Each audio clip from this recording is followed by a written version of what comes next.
I know, bad hair, but I want to create a conversation. And this conversation is about the importance of color coding or providing tells to the player regarding the weakness of an enemy in a combat encounter, especially within a JRPG where saving cannot be done pretty much anywhere. I want to use 2 points here to address two main design philosophies. The first one being tied to the very concept of what makes a game fun. And the second one is the ability of a game to suspend disbelief. Now, I want you to imagine that you've got a dark room with a piñata and a player that's blindfolded with a baseball bat. Putting him in that room, in that situation, will be fun for him. It will not be fun for him if his only weapon is a baseball bat.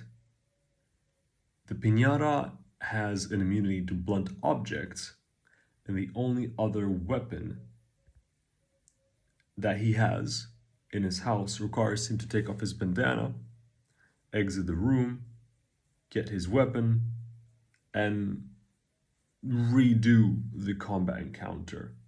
You put him in a situation where you never have given him a chance to actually strategically adapt to the tough combat situation.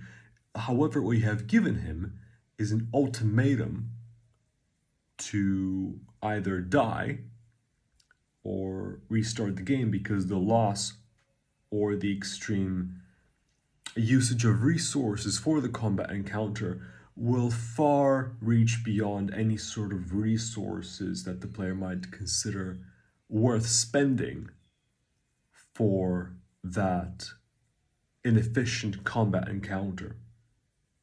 Now, the second point that I want to address towards the design philosophy of suspending disbelief is very much tied to the ability, for example, of a horror game suspending disbelief, and that is player death. A horror game's tension comes from the ability to suspend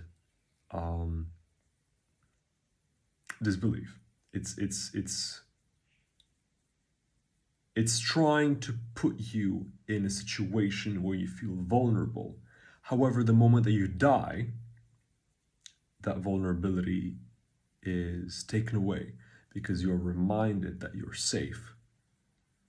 I think this can very much apply in the situation as well, because if you kill a player with a combat encounter where he never stood a single chance if he didn't have the exact items that you wanted him to have for that encounter, without telling him what he needed to do through a puzzle or a tell or an NPC interaction that was optional, for example, you have told him that you never wanted him to actually figure things out. You just wanted to put a roadblock in his head where he could crash his car. And now he's got to go take out a loan to fix his car.